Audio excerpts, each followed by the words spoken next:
एकनाथ संभाजी शिंदे विधानसभेचा सदस्य म्हणून निवडून आलो असल्याने ईश्वर साक्ष शपथ घेतो की कायद्याद्वारे स्थापित झालेल्या अशा भारतीय संविधानाबद्दल मी खरी श्रद्धा व निष्ठा बाळगीन, भारताची सार्वभौमता व एकात्मता उन्नत राखीन आणि आता जे कर्तव्य मी हाती घेणार आहे ते निष्ठापूर्वक पार पाडीन। माननीय उपमुख्यमंत्री श्री अजित पवार।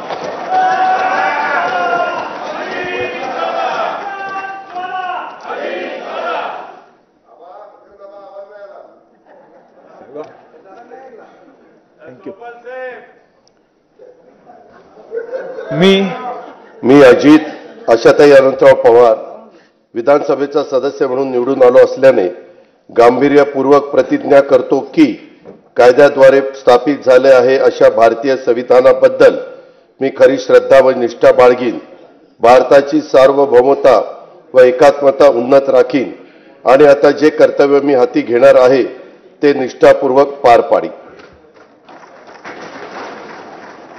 श्री दिलीप वळसे पाटील, श्री नानाभाऊ पटोले।